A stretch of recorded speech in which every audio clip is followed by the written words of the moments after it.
아무도 없는 스산한 공장.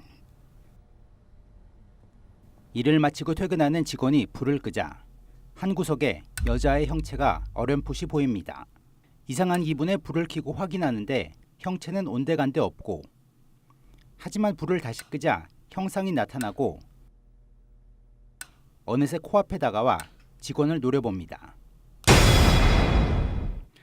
인류 역사상 가장 오랜 역사를 지닌 공포의 대상, 바로 어둠을 전면에 내세운 영화 라이트아웃.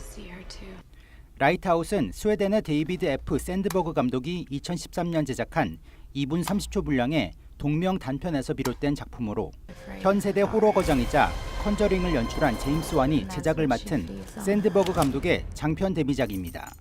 정신질환을 앓는 엄마, 그녀와 함께 사는 아들 마틴은 밤마다 악몽에 시달리자 가족과 떨어져 살던 마틴의 누나 레베카가 집으로 돌아와 공포의 근원을 추적하는 내용으로, 레베카와 마틴은 엄마가 과거 정신병원에 수감됐다는 사실을 알게 되고, 당시 엄마의 친구이자 희귀 피부병을 앓다 숨진 다이애나라는 인물의 존재를 알게 됩니다. 악령으로 현실 세계에 남아 마틴 가족을 괴롭히는 다이애나의 약점은 바로 빛. 가족은 등과 초, 손전등 등 동원할 수 있는 모든 빛으로 자신들을 보호하지만 다이애나의 위협은 더욱 심해집니다. 소리 소문 없이 우리에게 슬그머니 다가온 영화 라이트아웃의 러닝타임은 81분. 요 근래 나온 영화 중 짧은 편에 속하며 저예산 축에 끼는 영화입니다. 그러나 짧고 스케일이 작다고 해서 얕볼 영화가 아닙니다. 오히려 정반대입니다. 돈과 스타파워가 아닌 어둠을 소재로 한 기발한 아이디어로 승부를 보는 작품으로 장르나 내외화를 통틀어 요 근래 본 영화 중 예상 외의 만족감을 준 영화로 꼽을 수 있습니다. 라이트아웃의 표면적인 장르는 호러. 하지만 그 호러가 관객들에게 공포로 다가오게끔 만드는 요인은 우리가 캐릭터들과 하나가 되고 그들의 눈을 통해서 상황을 직면하기 때문일 겁니다. 그런 면에서 라이트아웃 제작진은 관객이 악령에 시달리는 가족에 몰입하게끔 만드는 데 성공했다고 평가됩니다.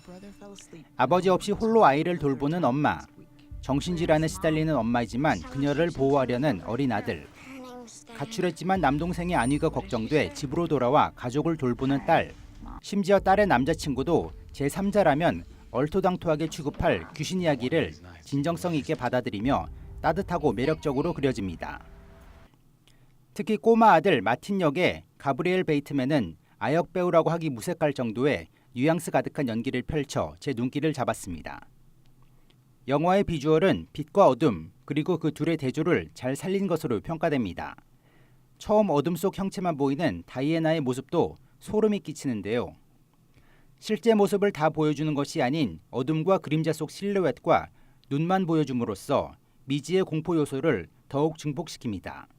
특히 다이애나가 몸을 뒤트는 등 기이한 행동을 취할 수 있었던 것은 역할을 맡은 배우 엘리샤 벨라 베일리가 전직 체조 선수였기에 가능했다고 전해집니다. 표면상 호러 영화이지만 라이트아웃은 그 이면에서 해체 위기에 놓인 가족의 복원을 얘기합니다. 집에서 가출한 레베카는 그 누구에게도 쉽게 마음을 열지 못하는 한편, 동생 마틴은 위험한 상황에서도 늘 누나와 엄마의 안위를 걱정합니다.